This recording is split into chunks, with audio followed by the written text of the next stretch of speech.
we have a responsibility to continue the things that have gotten us here, which is actually standing for the truth, standing for good policy, and making sure people are in charge of their own agency, their own lives.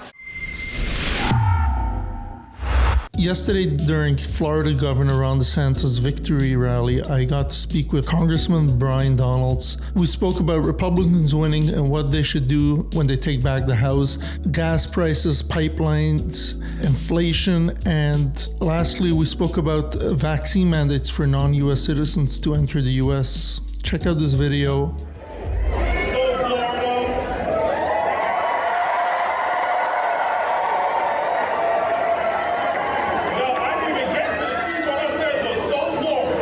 How do you feel about tonight's great victory, your own and Republican Party as a whole?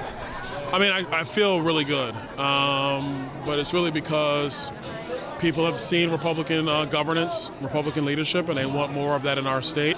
And it also means that we have a responsibility to continue the things that have gotten us here, which is actually standing for the truth, standing for good policy, and making sure people are in charge of their own agency, their own lives. And our job is to get out of their way and to make sure that there are just simple rules that everybody can follow. And when you go back to Washington, D.C., what do you think the first thing Republicans should do? What's the most important thing to tackle first?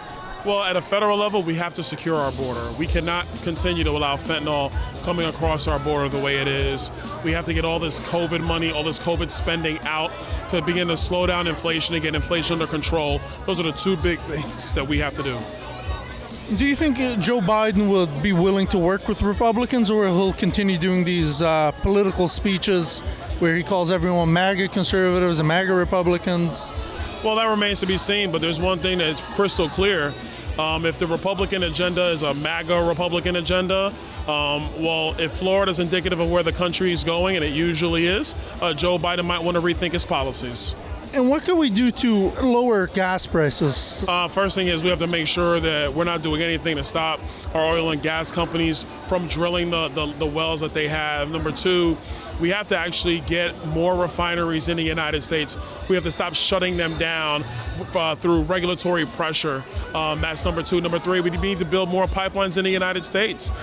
Think of it as if the oil wells itself, that's the heart, but the pipelines are the veins. And we don't have enough veins in the United States for the demand that exists. And we need to respond to the demands of the American people, not try to change their habits.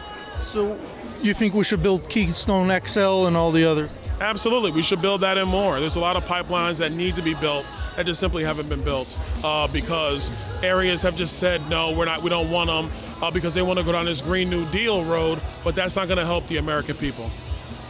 And what do you think about Biden's vaccine mandate for non-American citizens to enter the country? Look, these vaccine mandates are ridiculous. They are a joke. We do not need them.